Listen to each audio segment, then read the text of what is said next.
Students, आज हम आपको एक्सप्लेन करेंगे गद्य साहित्य की विधाएं।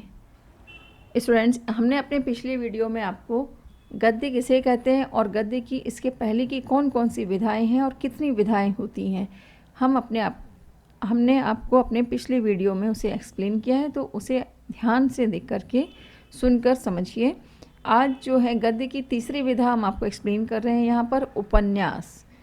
उपन्यास गद्य साहित्य की वो विधा कहलाती है कि जिसमें मनुष्य के जीवन का पूरा वर्णन होता है और कथात्मक रूप में यानी कहानी के रूप में होता है, लेकिन बहुत ही रोचक प्रकार से प्रस्तुत किया जाता है। और इसमें युग की जो प्रवृत्तियां होती हैं, यानी जो हमने आपको पहले ही समझाया, उस वीडियो को देख करके आप समझिए कि युग किसे कहते हैं। उसमें इस प्रकार से चित्रित की जाती है कि मनुष्य को कुछ दिशा निर्देश मिल सके, यानी उसके जीवन में कुछ उसे प्रेरणा मिल सके। और उपन्यास के प्रमुख तत्व इस प्रकार हैं। स्टूडेंट्स, हमने आपको कहानी के तत्व भी आपको बताए हैं और प्रश्न ये संभवतः आ सकता है कि कहानी और उपन्यास में अंतर लिखिए या कहानी के तत्व और उपन्यास के तत्व लिखिए। तो आप इन्हें जरूर अच्छी तरह से समझ लीजिए। उपन्यास के जो मुख्य तत्व हैं, कथानक यानी कहानी, उसमें कहानी कौन सी ली जा रही है उपन्यास के माध्यम से, आपको उसमें पढ़कर ही समझ में आएगा। फिर पात्र और चरित्र चित्रण, यानी उसके जो कैरेक्टर हैं, जो पात्र हैं, उनके चरित्र का किस प्रकार से वर्णन किया जा रहा है। फिर है संवाद यानी डायलॉग्स, और देशकाल और वातावरण। स्टूडेंट्स, देशकाल और वातावरण भी हमने आपको अपने पिछले वीडियो में बताए हैं।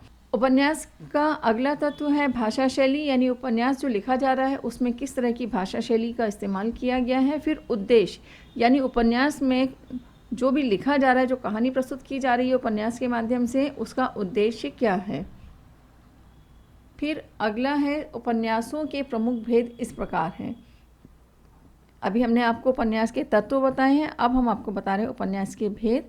तो सामाजिक, ऐतिहासिक, राजनैतिक, मनोवैज्ञानिक, पौराणिक, आंचलिक, जासूसी या क्रांतिकारी, यानी किस रूप में उपन्यास जो है उपन्यासकार लिख रहा है, उसके अंदर सामाजिक दृष्टिकोण को ध्यान में रखकर या ऐतिहासिक दृष्टिकोण को ध्यान में रखकर या राजनैतिक वातावरण से प्रेरित होकर या मनोवैज्ञानिक कारणों को उसमें प्रस्तुत कर रहा है, या किसी पौराणिक कथा को उसने लिया है, या आंचलिक यानी किसी छोटे एरिया की जो उसमें कहानी को उसमें प्रस्तुत किया जा रहा है, या जासूसी, या फिर किसी क्रांतिकारी के उसमें उपन्यास लिखा जा रहा है। उपन्यासकारों में प्रेमचंद जी का नाम सबसे ज़्यादा उल्लेखनीय है, क्योंकि उन्होंने ग्रामीण यानी गांव का जो जनजीवन होता है उस पर सबसे अधिक उपन्यास और सबसे ज़्यादा अच्छी तरह से लिखा हुआ है।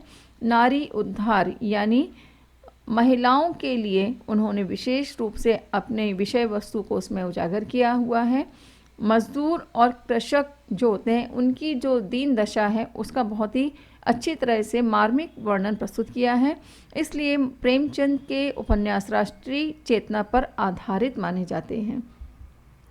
फिर है चौथा गद्य की विधा जो है एकांकी है। एक अंक वाले नाटक को एकांकी कहा जाता है, यानी आकार में छोटा होने के कारण इसमें जीवन का खंड चित्र प्रस्तुत होता है, यानी पूरे जीवन का कोई छोटा पार्ट, कोई छोटा हिस्सा जो है एकांकी में प्रस्तुत किया जाता है। और नाटक के समान एकांकी के भी 6 तत्व होते हैं और इसमें पात्रों की संख्या और घटनाएं भी कम होती हैं। और एकांकी अनेक प्रकार के होते हैं, जो इस प्रकार से हैं कि एकांकी के विविध प्रकार। पहला है सामाजिक एकांकी, यानी सामाजिक रूप से उस एकांकी को लिखा जा रहा है या किसी पौराणिक कहानी को लेकर के उसमें एकांकी प्रस्तुत किया जा रहा है।